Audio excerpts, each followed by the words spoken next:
to a contract. Now, with Greg Adams, I will say this. So my issue with Greg Adams is I think he's overly pessimistic when it comes down to male and female relationships. And I think that he is too negative.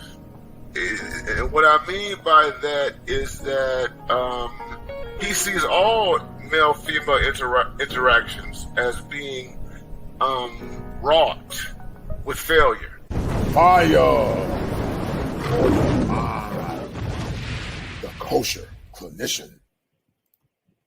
On the right track, man. And from August 1st to September 1st, and if I like it, perhaps I'll stay a little bit longer. It all depends on how things go on. But the way things are looking for work, it's looking sweet, so it's not a big problem with that. Oh, wow. Yeah. So, but, everything it's all good. Now, I'm with a lot of things that I need to do at work, that's going to be more or less on hold. And I want to say this really quick. With Security Boss, I think that, especially with the ladies that came after her admission of how things went when she had a child out of wedlock and was doing things before she was married. Look, she sees the writing on the wall. Right. I think she's seen it too. Right. Now like Kevin Samuels, I think that she is very, very hopeful as to what can happen.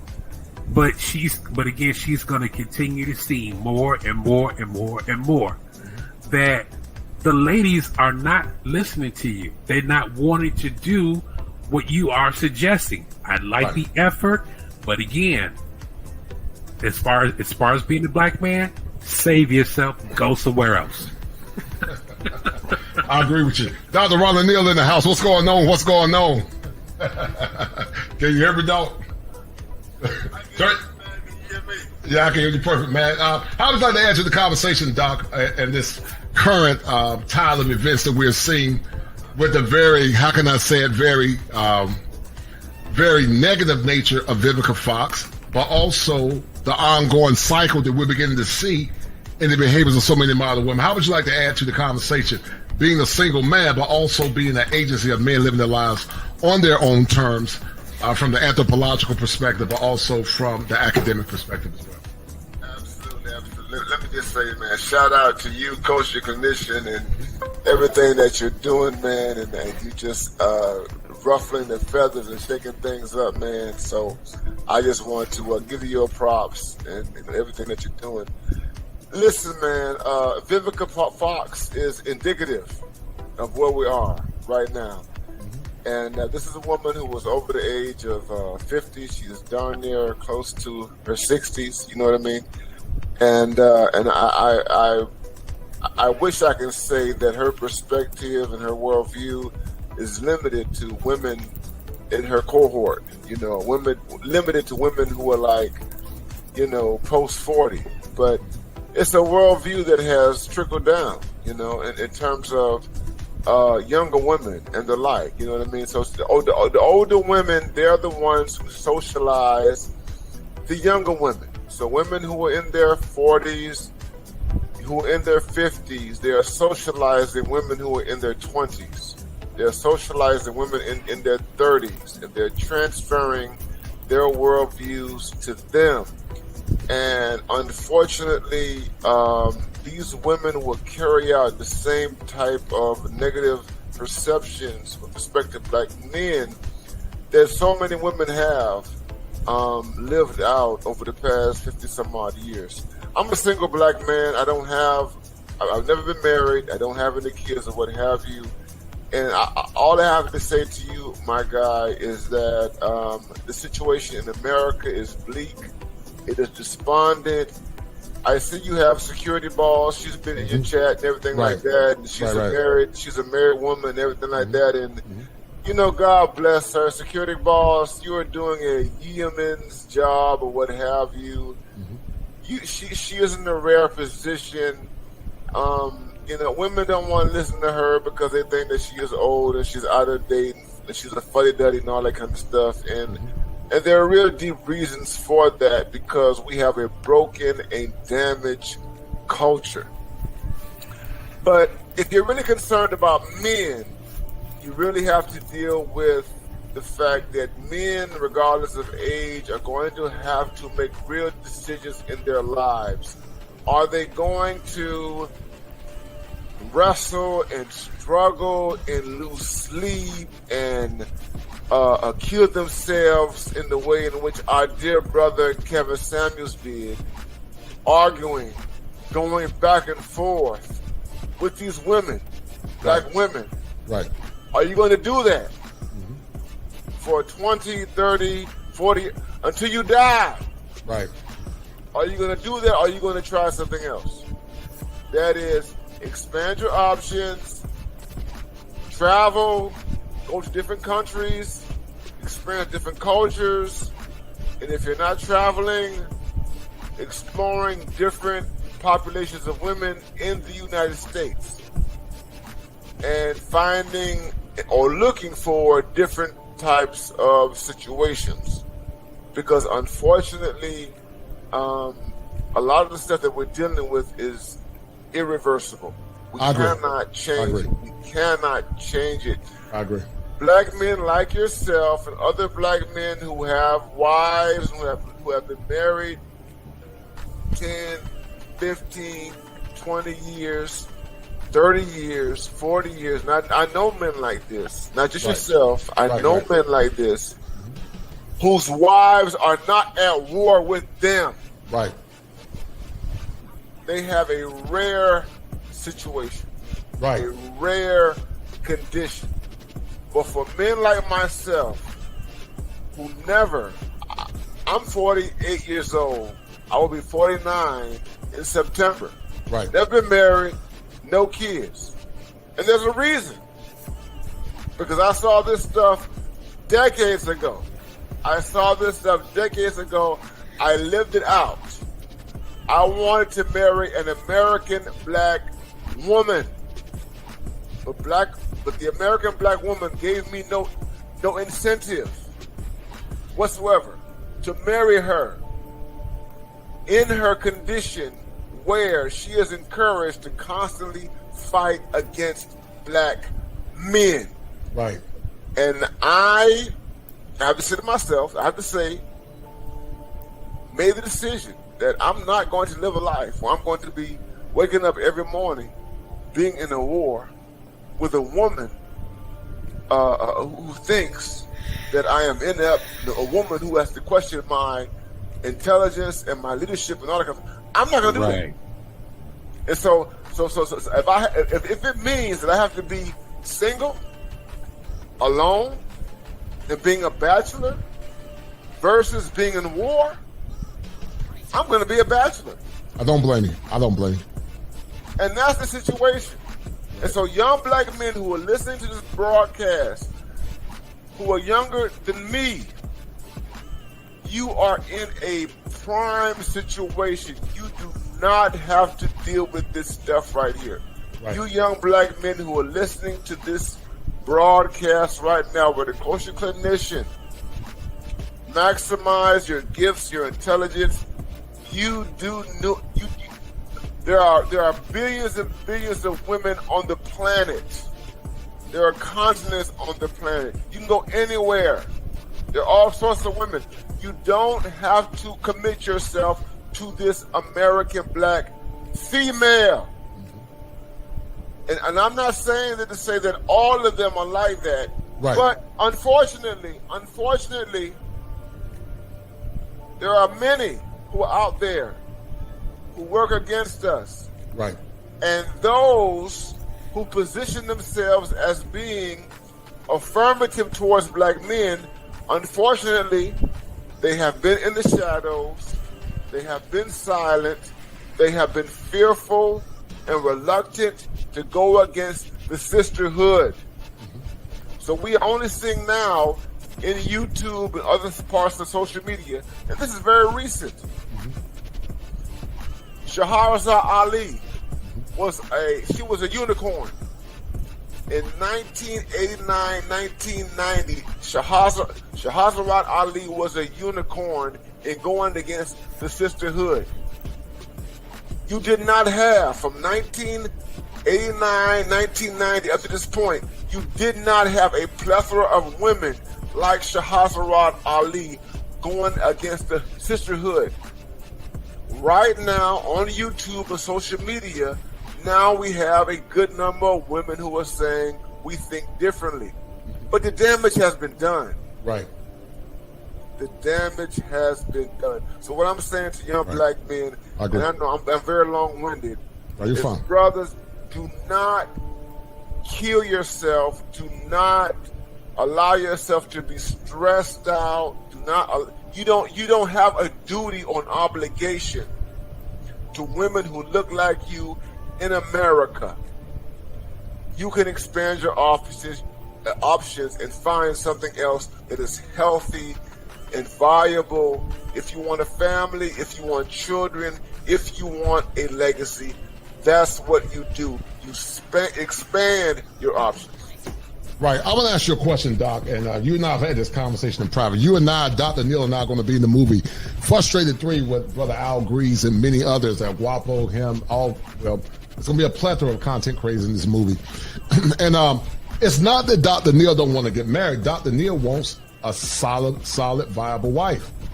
But what you're seeing based on the anthropological argument that most modern women don't meet or suit your, how can I say it, mental and masculine hard drive, and thus, because of the pathologies that we see existing in this current milieu you called America, you're saying, based on your anecdotal evidence, that there's a better crop outside of America.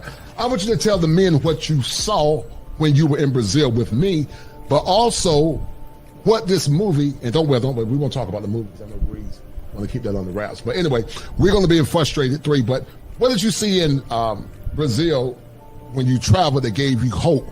Understand that women are universally the same at their hard drive, but they're traditionally, they're socialized different abroad. What did you see in Brazil, and how did it change your mental mind state for, about marriage and relationships? I will say this. I did not see a gender war in Brazil. When I traveled there back to back twice, back last summer. I've made plans to go back within the next several months. I'm getting ready to go to Africa, within the next 3 months. And what I saw was the absence of a war between men and women. I'm going to say this. My last trip in Brazil, and I was in Rio de Janeiro. Right. And this happened. I spent 10 days in Rio de Janeiro in August, and this was once I set foot in Rio de Janeiro. I flew in. I got in on Saturday morning. I'm gonna tell you this. I chilled out Saturday. I went to the beach on Sunday, and there was a major extravaganza that was going on Sunday, all day Sunday. And all I saw were families. All I saw were women and men and children together. I was blown away. I was completely blown away. I was walking on the beach. If you know anything about the beaches of Rio and all that kind of stuff like that, you understand what happens on the beaches and stuff like that. But in terms of the major interactions, I saw families. I saw men and women interacting. Yeah, there were single people there. You had your gay and your lesbian, your transgender people that were there and all that kind of stuff. But it was a family affair. And then when I went later on into the night and went to the clubs and ran the streets, it was the same thing. And all throughout my sojourn in Brazil, that's what I saw, is that it was so deep. Here's how deep it is. Even on the streets with the homeless people, I saw homeless men and homeless women homeless couples together on the streets. I'm talking about living under cardboards. This is how deep it is, man. Right. Wow. I saw homeless couples together. He's homeless, she's homeless, he's in poverty, she's in poverty. They're together, taking care of each other. I saw that in Rio de Janeiro while I was there. That's how deep it is. We don't have that here in North America. And I don't say that to romanticize Rio because, or to romanticize Brazil, because they have real, deep, socio-political, economic issues that they deal with, and racial issues, all sorts of issues. You understand what I'm saying? But what I'm saying is that when it comes down to fundamental human relations, when it comes down to survival, here's the thing. The reason why black people were able to survive slavery, the reason why black people were able to survive Jim Crow, and this is why Kevin Samuels was very important, because he said is that life is about relationships. Black people were able to survive the crucible of slavery and the horrors of Jim Crow is because black people valued relationships. The relationships were not perfect, of course. There were always tensions. There were always problems. But at the end of the day, the relationships were buffers against racism. They were buffers against white supremacy. We are living in a society right now, which is the first society that we know of in human history, where you have soloism, where you have singleism, where you have people who are living apart from each other, where you have men and women living apart, heterosexual men and women. We are the first society in human history that we know of where this exists.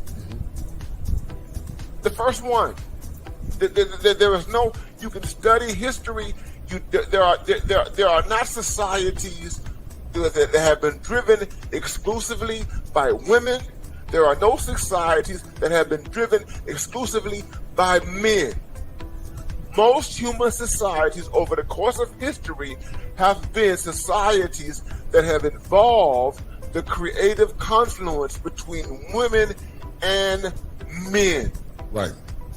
And unfortunately, in this society, the women in general, black women in particular, have bought into the idea that all they need is themselves. Right. Soloism. You don't need it. You don't need a man. You don't need the best. The masculine principle is devalued. There's no need to invest in the masculine principle. You don't see any type of worth in the masculine principle. And what happens at the end is that when you reach the end of life, you find yourself in a bleak and horrid state. Bleak and horrid. So when Kevin was talking about dying alone, he was not. So women think that he was being offensive and he was just trying to harm and traumatize women. He was talking about something deep and real. Right.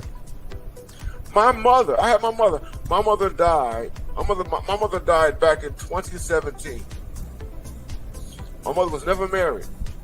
She didn't remember my father. I was her only child. When I was a full-grown adult, I had to be the one to take care of her. Okay? One of the issues that I wrestled with as I was caring for my mother during her late years and all that kind of stuff was this whole issue of her being by herself. Right. I had to deal with this when I was a young man, and even as I further developed in my adulthood, I was like, oh my God, I wish that some man would come in. Right.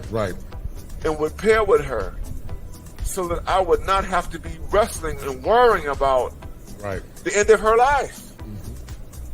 Fortunately, because she didn't have a man at the end, fortunately, she had family that was around her.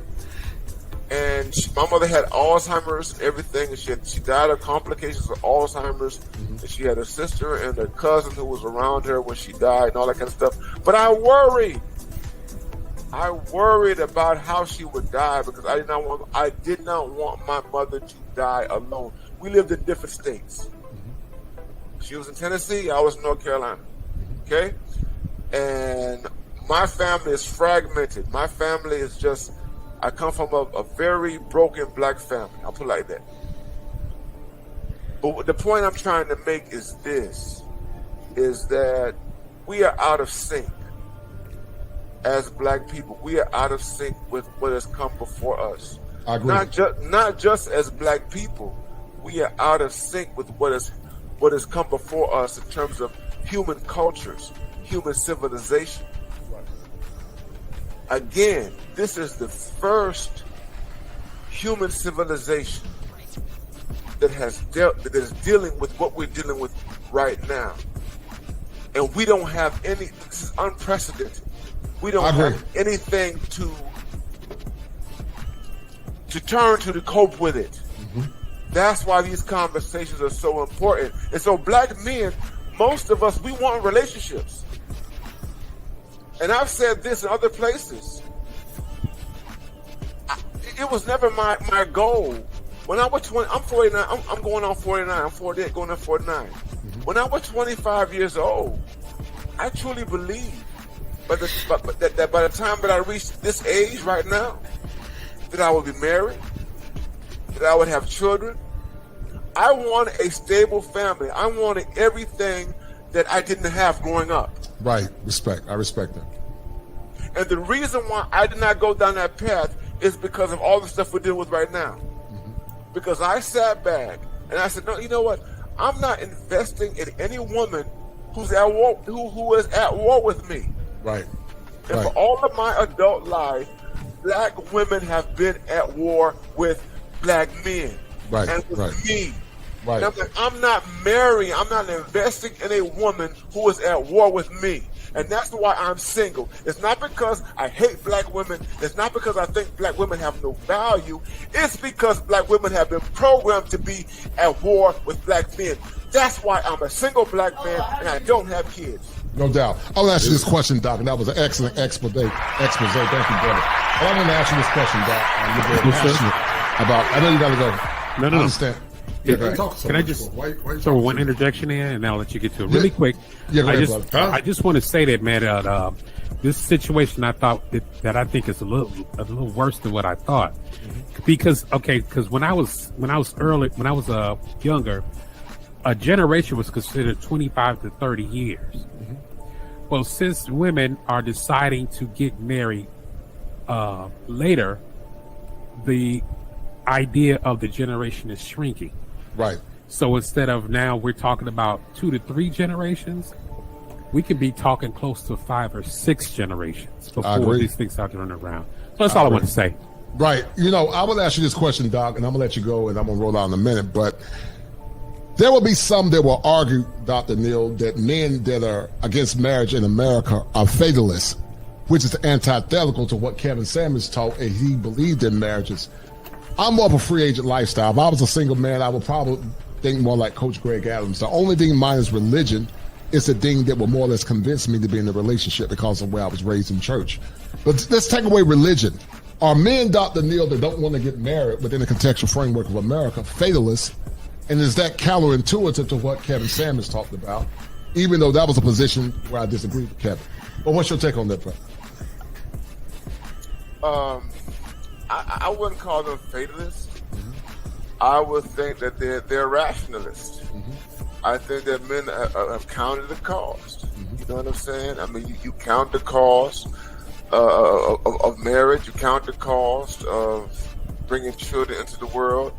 You understand the child support system and all that kind of stuff, the consequences of divorce, and you make a rational decision based on that. It's not based upon love. You know what I mean? It's not just based upon emotion or what have you. You know what I'm saying? And I mean, the reality is that you're dealing with a population of women. They're making choices that are not the women who want to be with men, they're not making decisions or choices based exclusively on love. They're not thinking about romanticism. The women, the reality is that lots of women are driven by self-interest. Right. That when they go into marriage, it's about how it's going to benefit me. It's not just marriage, but relationships. Mm-hmm. How it's going to benefit me at the end of the day. What am I going to get out of it? Right. Okay, and so all that romantic stuff goes out of the window with them. Right. And so if it's the case that they are operating in that same way, it only makes sense that men respond likewise. I agree. You understand what I'm saying? It only makes sense. So it's not just a fatalist thing. Mm-hmm. It's the context. It's the situation in America. You know what I mean? And so my thing is that I'll be honest with you. Yeah, I'm very pessimistic about this American situation, and I don't. I would say that I don't foreclose the possibility that there is someone or there are a population of women who are quote unquote exceptions to the rule. I don't negate that or what have you. Right. But the fact of the matter is that there is a rule. That's a rule. Right. There's a rule. There is, there's the fact that there's a general reality that exists out there that confirms itself all the time, which tells me, and not just me, that tells other men that you need to think once, twice, 3 times about the marital contract. Now, with Greg Adams, I will say this. So my issue with Greg Adams is I think he's overly pessimistic when it comes down to male and female relationships. Mm-hmm. And I think that he is too negative. And what I mean by that is that he sees all male-female interactions as being wrought with failure. Okay, and he comes on from a Christian standpoint, it's kind of like Calvinism. Mm-hmm. The Calvinists talk about depravity, human depravity, and all that kind of stuff. Just this very depraved, it's a very, very dark, negative view of human nature. And I don't subscribe to that. Okay, I think that we are human beings. We are human men, and I've said this on my own channel. And this is the danger that we have to have as men. We cannot deny the fact as men that we have feelings, right? That we have emotions. That it's possible for us to actually fall in love with somebody. Right. You know what I'm saying? And that you talked about on your channel, attention or affection deprivation. Affection deprivation, right? That's very real. Mm-hmm. There are men who want to have connection with women, and that's a very real thing. Right. When you want a woman in your life, that's a very real thing. If you want to communicate, talk to a woman, you want feminine energy. You want highly feminine energy in your presence. Right. That's a real thing. You can't deny that. You can't, right. And so the problem is with some people like Greg Adams, and this is just me, and I know this ain't you, but I'm just saying it because you asked me. Right. Is that you can go on the extreme and deny the human side of masculinity. Right, understood. And you can be so negative and say that, don't trust any woman, don't, just always hold your guards up. And I think there's some truth there. You need to have your eyes open. You need to do that. However, if you're a human being, you got to be true to yourself. Right. And if you meet a woman who touches you psychologically and emotionally and what have you, and she does something for you or whatever, the reality is that you're going to look at her in a certain kind of way. Right. I love your position, but to be fair to Coach Greg Adams, I think what Coach is saying is that I think it comes off that he's being negative, but I understand where he's coming from because I listened to him succinctly. I think what Coach Greg is saying, Doc, is that until the laws change here in America, a man will be a fool, a highly educated man like yourself, a highly educated man like Mr. Turner, high-earning man like Mr. Turner. Well, he's saying you will be a fool to get married in America. But he's not against relationships. He's just saying, based on the current trajectory that we have here in America, it doesn't benefit a man to get married. And I think I would say that you agree with that yourself to some degree. I would agree with that, but I listen closely to Greg Adams. Okay, go ahead, bro. I listen very closely to Greg Adams, and Greg Adams, he's very suspicious of women's motives and intentions and all of that. And a lot of what he says about women and men and their interactions and what have you, maintain that women are always, that whenever you're dealing with a woman, she is always seeking to get the best of you. Right. And she's always seeking to dominate you and manipulate you and all that sort of thing. And there are merits there now. Here's the thing. Everything he's saying ain't wrong. Right.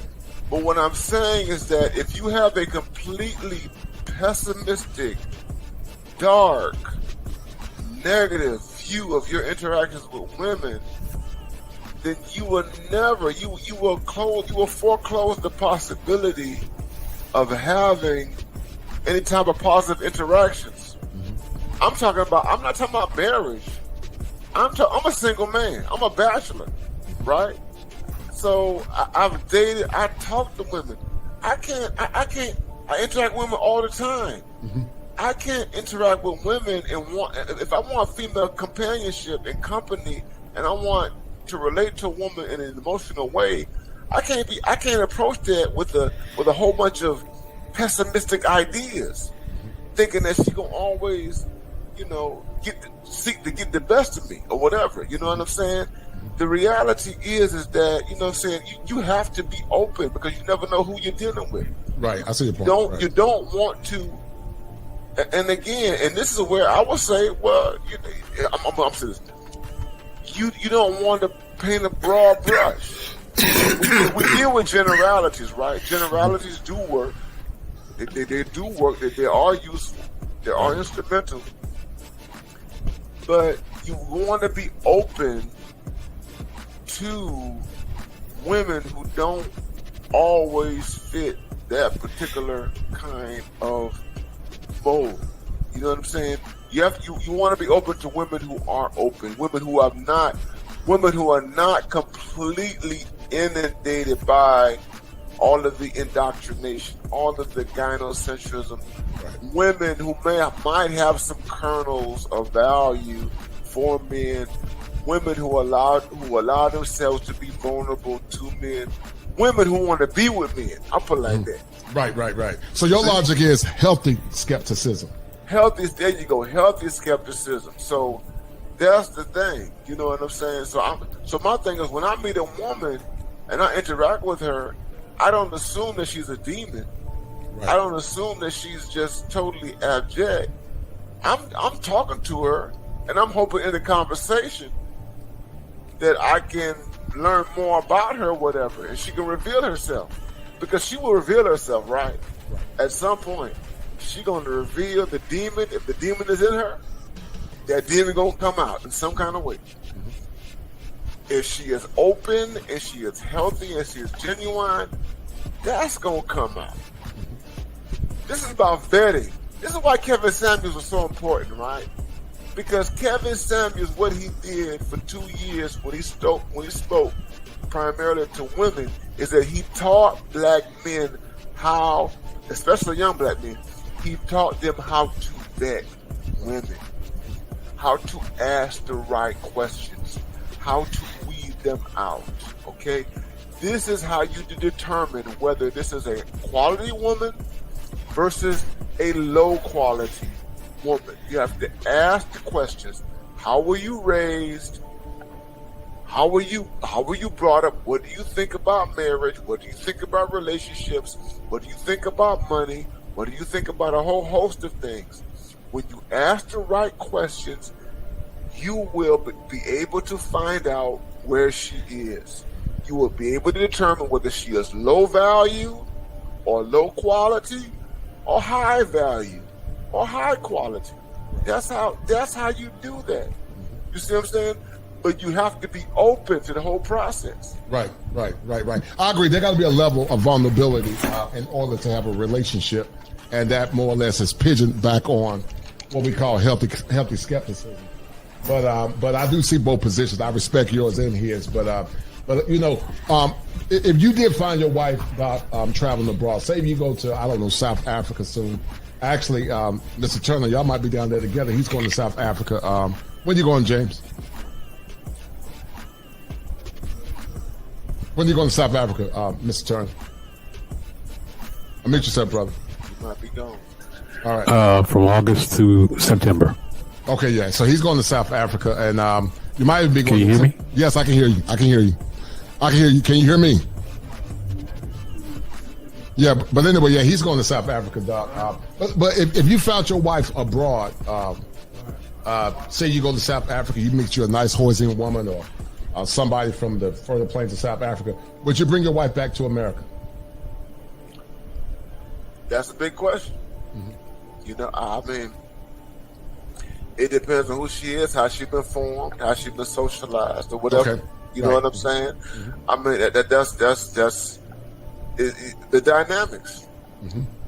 What kind of family she then came from, and everything like that. You know what I mean? So I mean, you're a clinician. You understand this is that human beings. You know, when we reach a certain place in our development, there's certain things that are permanent. They're not going to go away.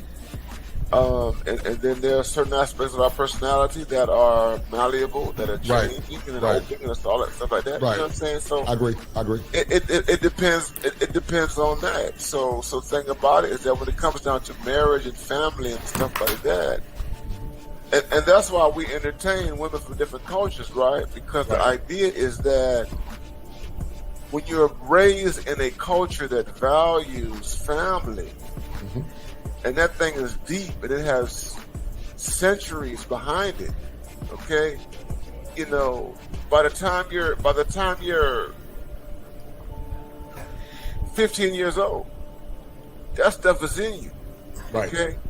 And it's not going to go anywhere. You understand what I'm saying? It's kind of like, so it's like, I'll tell you this, so we got a whole bunch of immigrants coming here from different parts of the world. I tell people, I say, you know what?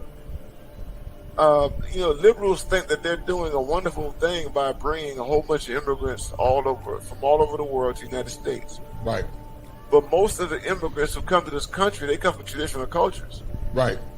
And they have traditional values. Okay? Right. And they're not going to abandon that tradition once they come to the United States. You understand what I'm saying? It's going to stay with them. It's going to reverberate, and it lives with them. Maybe 2 or 3 or 4 generations down the line, right, that stuff will disappear. Yeah, or it does. Be erased. You know what I'm saying? Right. But for first generations, what that means is that if you bring in somebody who's here for the first time, and they got that stuff deep in them, that stuff is not just going to disappear overnight. I agree. You know what I'm saying? I agree. You know I agree. mean? I agree. And I think it's true. You know, Eddie Murphy, it's like kind of what Eddie Murphy did. Eddie Murphy, you remember Raw. And Eddie Murphy, you know, he became, I mean, he just made that thing so popularized. He was talking about having an African wife and all that kind of stuff. And, you know, he got a wife from Africa, brought her here. And she got, you know, accustomed to being in America.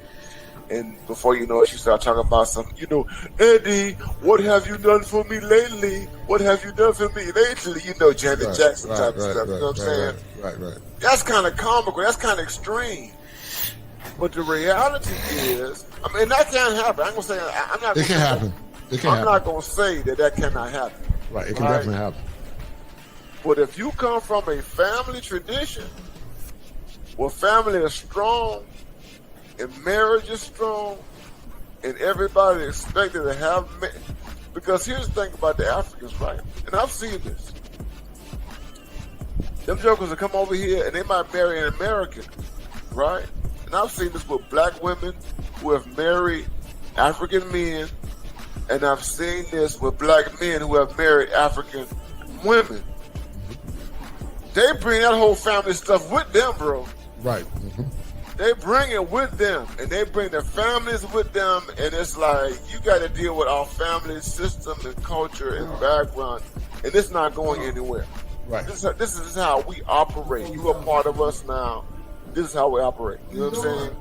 And you're going to have some folks who rebel you, because I've dated African women. I've dated Nigerian women. You're going to have some rebels.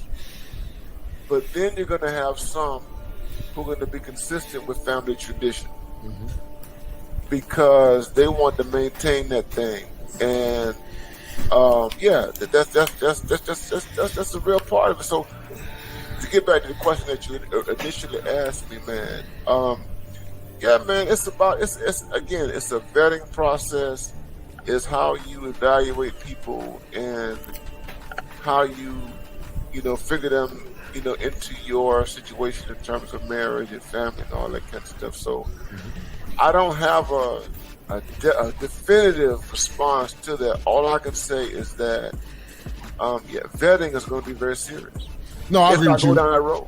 Right. I agree with you. The risk can be high, but the odds are lower if the culture is intact, if their faith is intact, if the expectations by the elders are intact, and they understand that there's a consequence as what I call a positive reinforcement and negative reinforcement for behavior that goes outside of code.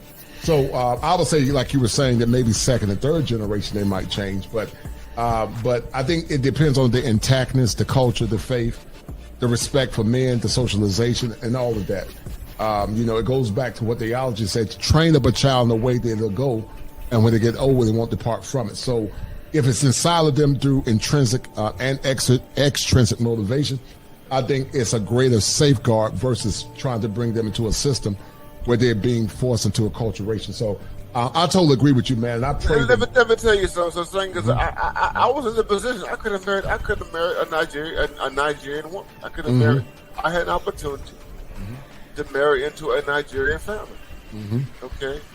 And one of the reasons I didn't do that, she was older than me, and she already had a kid, and I didn't feel it the right situation. You know what I'm saying? Right. But the thing about it is that family structure was strong. That family structure was strong. The affirmation of black masculinity was deep. Right. Okay. And I'm gonna tell you this, but I mean, I could have been living if I was just completely, if I thought about the instrumentality of it, the hardcore pragmatism of it, I could have married into that family, and it would have benefited me tremendously. And but I chose not to do that, okay, because my heart just wasn't there. You know what I'm saying? But the family tradition, I'm gonna say this: the family tradition was deep. The affirmation of men, black boys, black male youth, family, taking care of women, all that kind of stuff. It was deep. Okay, but I chose not to do it for a particular reason. Respect, and I understand that. I respect that, Holly, and I don't blame you for that. But like I said, it does help a man when you got a good quality woman, because a good quality woman can help you push your mission even further. But I'm gonna say this: I'm gonna sign off, man. Yeah, go ahead, brother. Hey, real quick, to answer your question, there is no way in the hell I'm bringing my wife or potential wife back here. And not only am I not bringing her back, I'm not coming back either. But listen, before you go... Under no circumstances, Kosha, I will not be back. Right. I respect that.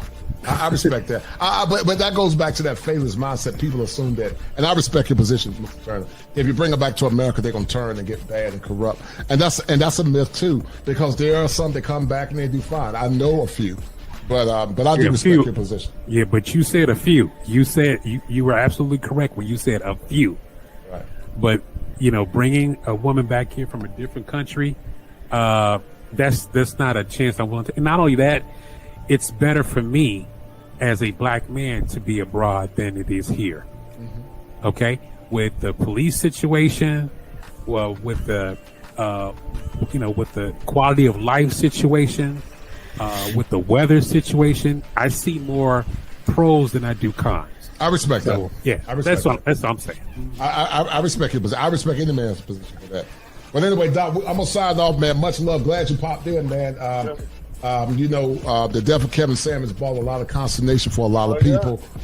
But also, Doc, it proved what you and I already knew about the ongoing frustration of not only single men in America, but also what some married men see as it relates to the very negative and very cantankerous behavior of so many modern women. A cycle that's going to continue. But I wish you nothing but peace, love, and blessings on your travels to South Africa and also back to the sunny shores of Brazil. Are you going back to Rio or are you going to Sao Paulo? I'm trying to get to Salvador. Salvador, yes, sir. Yes, yeah. Salvador Bahia, yes, sir. Salvador, that's the main destination. Right, right. Yeah, that'll be a good spot, man. Because I think there's more blacks, Afro Latins over there, man. So no doubt. But anyway, guys, it's about 46 minutes after the hour, 12 o'clock. Doc, thank you for signing on, brother. We'll definitely do it again, man. Man. No doubt, brother. Much love and blessings. And guys, we're gonna sign off and. Like I said, Turner, don't forget me, man. We gotta definitely do that again in private before you go abroad. So let's set something up soon this week or next week. All right? No doubt. All right. All right. Be good, brother. All right. Much love. All right. I'll see you soon. All right. So guys, we're about to sign off with another great show. It's late. I need to take my behind the bed. And guys, we're signing out. Get your mental health taken care of. Much love and blessings to you. You are a victim of brokenness and despair. A broken man. 4 in the morning, you got me up, all cause you need to talk. To 4 in the evening, wanna break up, say that you had enough. I'm tired of talking, again and again, argue about everything. You are my darling, this kiss and make up, I know you wanna touch. You call me every night, call me every day, I just wanna get you alone now. Trust me when I say